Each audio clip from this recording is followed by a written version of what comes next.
Dans l'actualité des régions en Bretagne, d'abord, d'étranges phénomènes observés par plusieurs personnes au mois de mai, des phénomènes lumineux dans le ciel.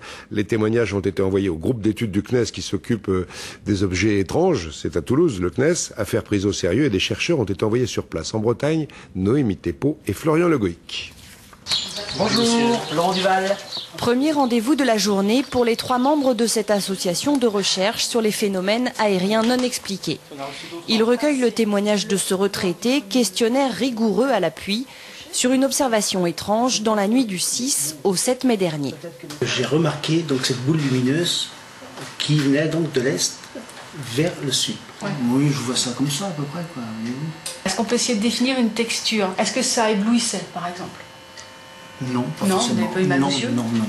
Il faut toujours s'informer, au-delà du témoignage, de tout ce qui est comme paramètres extérieurs qui pourraient avoir interféré avec l'observation, voire même causer la méprise. Savoir des avions, un aéroport, une fête, une animation particulière.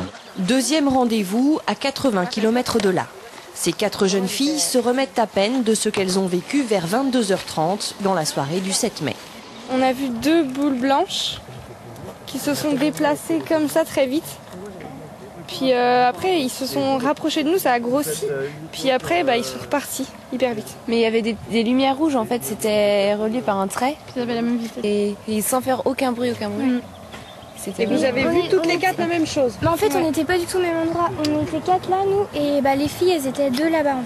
Au-dessus des arbres, au niveau des nuages, là-bas au loin, par exemple? Au niveau des arbres. Et après, c'est vrai que Chloé était un peu perturbée, ce qu'elle nous disait, mais je sais que ce que j'ai vu, c'est vraiment quelque chose d'incroyable et peut-être que je le reverrai jamais, mais ça me perturbe parce que je sais pas ce que c'est, quoi. Donc voilà, on l'a cru. Restera ensuite un long travail pour envisager toutes les explications scientifiques possibles. Pour le seul mois de mai, 15 observations de ce type ont été signalées en Vendée, dans le golfe du Morbihan et en Ille-et-Vilaine. Bizarre.